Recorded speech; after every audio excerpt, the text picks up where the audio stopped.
नमस्कार शेतकरी मित्रांनो, निवडणुका तोंडावर आल्या की शेतकऱ्याची हौस करण्यासाठी योजनेचा पाऊस या नेते मंडळी मार्फत पाडण्यात येतो। हे समीकरण काही नवीन नाहीये। हीच काय ती गोष्ट या लोकसभेच्या निवडणुकीच्या वेळेस होत आहे। एक योजना आहे ज्याची की फक्त घोषणा केली गेली आहे आणि त्याचा प्रचारामध्येही फायदा घेतला जातोय। कोणती योजना आहे हे थोडक्यात आपण पाहूया। आमच्या सोयाबीनच्या शेतकऱ्याला आणि आमच्या कापसाच्या शेतकऱ्याला 4000 कोटी रुपये भावांतर योजनेतून देण्याचा निर्णय आम्ही केला। आणि बंधू भगिनींनो, या वर्षी तर देशभरात नाही तर जगभरामध्ये शेतीमालाचे भाव पडले। आपल्या महाराष्ट्रामध्ये आमच्या कापसाचा भाव, आमच्या सोयाबीनचा भाव कमी झाला। आम्ही थेट मोदी साहेबांची त्या ठिकाणी भेट घेतली आणि भेट घेतल्यानंतर आम्ही निर्णय केला आणि आमच्या एकनाथराव शिंदेजींच्या नेतृत्वात आमच्या सोयाबीनच्या शेतकऱ्याला आणि आमच्या कापसाच्या शेतकऱ्याला 4000 कोटी रुपये भावांतर योजनेतून देण्याचा निर्णय आम्ही केला। आणि आपण पाहतोय की सरकारचं म्हणणं असं आहे की बोलाचा भात आणि बोलाची कडी खाऊनच शेतकऱ्यांनी ढेकर द्यावा, परंतु ही जनता खूप हुशार आहे। पब्लिक सब जानती है। लबाडाचा अवतन खाल्ल्याशिवाय खरं मानलं जात नाही। पण नेमकं खरंच ही योजना ज्याच्या जोरावरती भाषण केले जातात ही योजना अंमलात येणार आहे का? आपण आजच्या व्हिडिओच्या माध्यमातून हे जाणून घेऊया की नेमकं भावांतर योजना आहे तरी काय, आणि ही योजना घोषणा करून जर 15-20 दिवस उलटले असतील परंतु अजूनही अंमलात नाही आली तर घोड नेमकं कुठं पेंड खात आहे? या योजनेचा फायदा शेतकऱ्याला जास्त होतो का सरकारला जास्त होतो?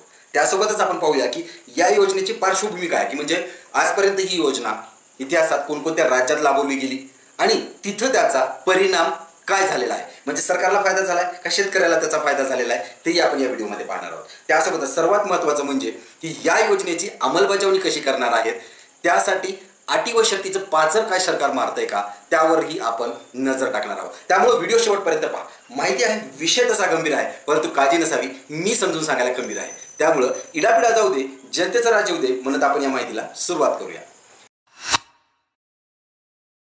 मित्रो, 16 मार्च 2024 रोजी ऐन आचारसंहितेच्या तोंडावरती राज्य सरकारची मंत्रिमंडळ बैठक बोलवण्यात आली। या मंत्रिमंडळ बैठकीत असं घोषित करण्यात आलं की जे काही कापूस व सोयाबीन उत्पादक शेतकरी आहे राज्यातला, त्याला दिलासा देण्यासाठी 4000 कोटीची निधीची वाटप ही करण्यात येणार आहे भावांतर योजनेअंतर्गत, आणि याची अंमलबजावणी लवकरात लवकर करण्यात येईल।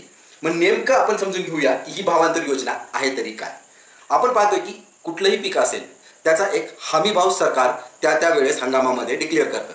म्हणजे जसं की सोयाबीनचा हमी भाव जून 2023ला जो सांगण्यात आला होता, या वर्षीचा म्हणजेच होता 4600 रुपयाचा। जर ह्या हमी भावाच्या खाली जर बाजारभाव जात असेल, खरेदी जर 4600 पेक्षा खाली जात असेल, तर जे काही हमी भाव आहे त्यापेक्षा कमी जर शेतकऱ्याला विकावं लागलं तर शेतकऱ्याचं नुकसान होणार आहे।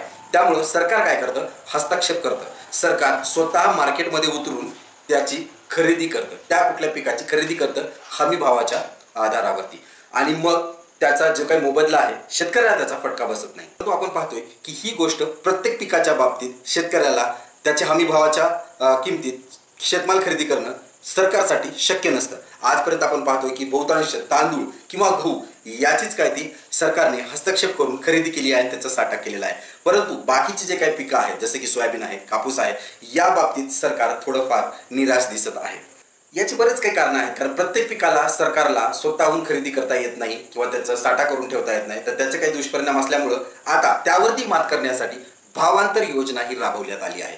म्हणजे करायचं काय आहे, जो काही भाव असणार आहे हमी भाव, जसं की सोयाबीनचा 4600 आहे आणि बाजारभाव जो काही चालू आहे, म्हणजे समजा 4000 रुपयाचा बाजारभाव चालू आहे, जे काही डिफरन्स अमाऊंट आहे ज्याला आपण प्राइस डेफिशिएट पेमेंट म्हणतो, PDP याला इंग्लिशमध्ये म्हटलं जातं, जे काही वेगळं जे काही पेमेंट राहतं ते पेमेंट सरकारी शेतकऱ्याच्या खात्यावरती जमा करणार आहे। हाच काय तो अर्थ आहे साधा सोपा भावांतर योजनेचा, ज्यामध्ये कमी भावात जर तुम्हाला शेतमाल विकावा लागला तर हमी भावाच्या आधारावरती तुम्हाला तुमच्या खात्यावरती पैसे जमा करण्यात येते। आपण पाहूया की महाराष्ट्र राज्यात या हमी भावाची योजनेची पार्श्वभूमी काय आहे। आपण पाहतो 2018 मध्ये मध्य प्रदेशमध्ये हमी भावाची योजना लागू करण्यात आली होती। त्यावेळेस 2018 मध्ये सोयाबीनचे भाव खूप कमी झाले होते आणि त्याचा फटका हा मध्य प्रदेश सोबत महाराष्ट्रालाही बसला होता।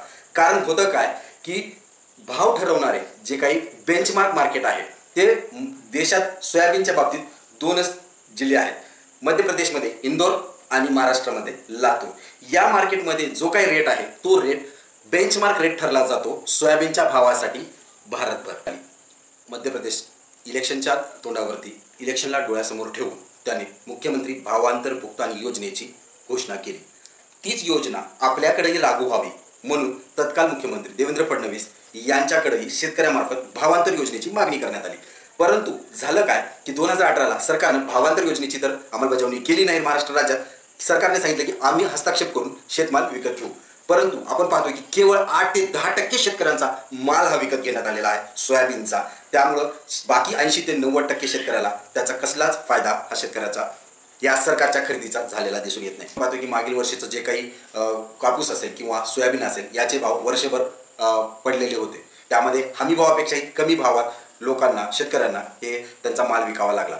त्यासाठीच मागणी धरून होती मागील काही महिन्यापासून शेतकऱ्याकडनं की आम्हाला राज्य सरकारने हमी भाव किंवा शेतकऱ्यांनी माल खरेदी करा किंवा भावांतर योजनेची अंमलबजावणी करावी. आता मतदानाच्या तोंडावरती किंवा आचारसंहिता समोर असतानाच सरकार किती संवेदनशील आहे शेतकऱ्यांच्या बाबतीत हे टाकून देण्यासाठी 16 मार्चला मंत्रिमंडळाची बैठक घेण्यात आली आणि धडाधड निर्णय घेऊन 4,000 कोटी रुपयाचा निधीची तरतूदही करण्यात आली आणि त्याची वाटप करणार अशी घोषणा करण्यात आलेली. परंतु आपण पाहतोय की त्यानंतर लागलीच आठवड्याभरात आचारसंहिता सुरू झालेली आहे आणि कुठलंच काम हे आता शेतकऱ्याच्या बाबतीत करण्यात येणार नाही.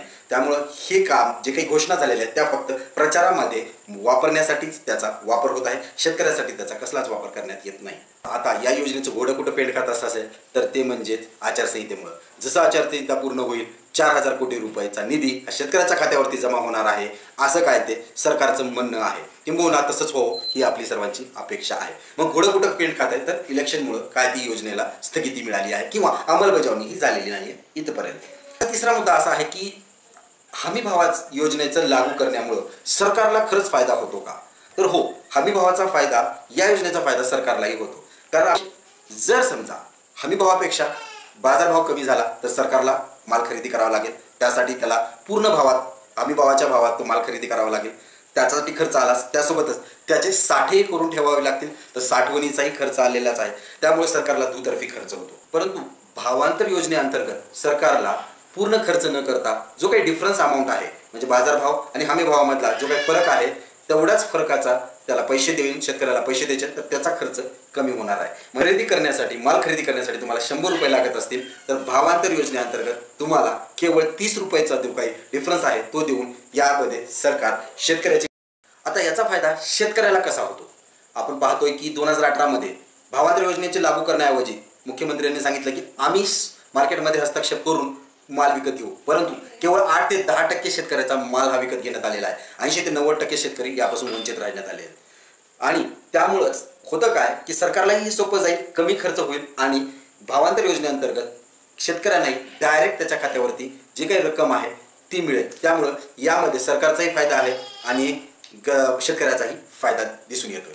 आता आपला चौथा मुद्दा आहे की कोणकोणत्या राज्यामध्ये ही योजना राबवली गेली आणि त्याचे परिणाम कसे झाले आहेत. मागील काही वर्षापूर्वी मध्य प्रदेश व हरियाणामध्ये या योजनेची अंमलबजावणी करण्यात आली. 2018 मध्ये ज्या वेळेस देशभरात सोयाबीनचे भाव कमी झाले होते त्यामध्ये मध्य प्रदेशमध्ये इलेक्शन डोळ्यासमोर ठेवून या योजनेला राबवण्यात आलं. आपण पाहतो की या योजनेचा कालावधी केवळ 70 ते 80 दिवसच ही योजना राबवण्यात आली. त्यानंतर ही योजना बंद करण्यात आली. आता ज्यावेळेस इतक्या छोट्या कालावधीसाठी योजना राबवण्यात येते त्यावेळेस काय झालं की आवक ही वाढली.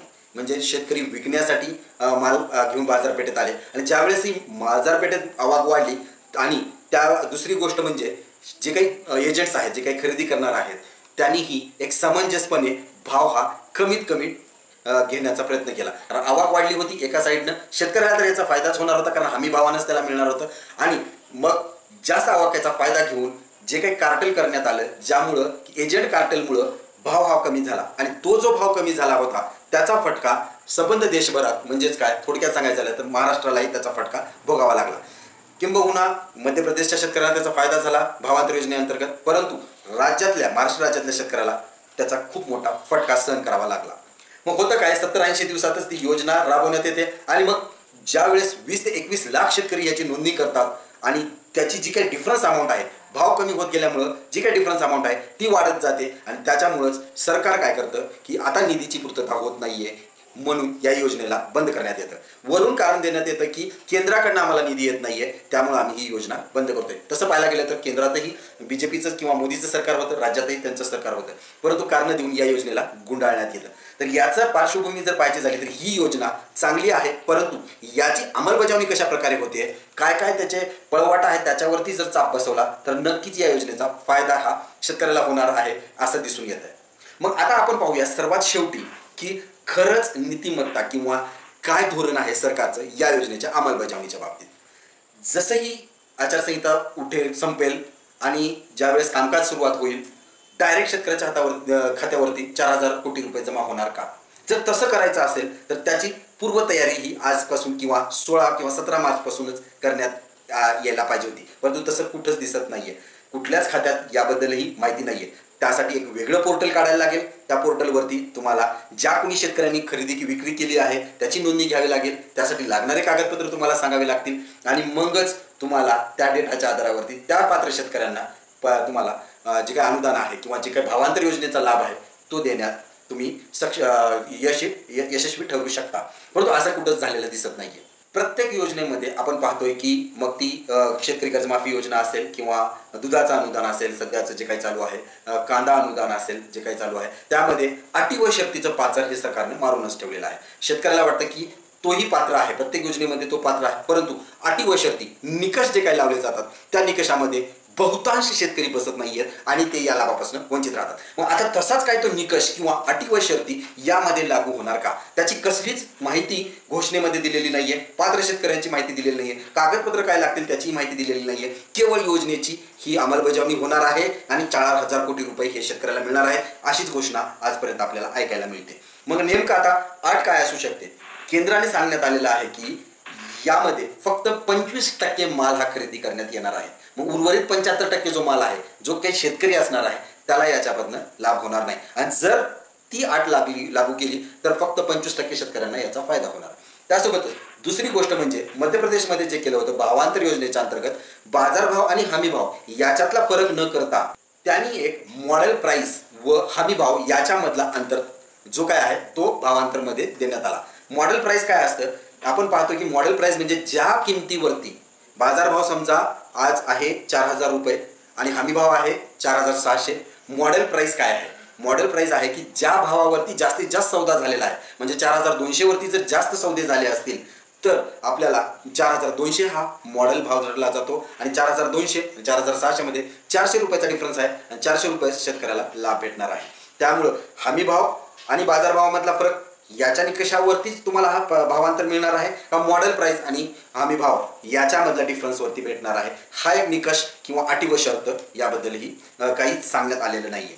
आता तिसरी महत्त्वाची गोष्ट म्हणजे कागदपत्र कोणकोणते लागणार आहेत. आपण पाहतो की यासाठी मेन कागदपत्र लागणार आहे ते म्हणजे शेतकऱ्याचं विक्रीचं पावती. परंतु जास्तीत जास्त शेतकरी हे त्यांचा माल बाजार समितीमध्ये न विकता शेतातच किंवा वैयक्तिक स्तरावरती विकला जातो. त्याचं प्रमाण 30 ते 40% आहे. मग त्याच्यामध्ये समंजस्यपणामध्ये जो काही माल विकला गेला त्याची पावती कुठंच मिळत नाही.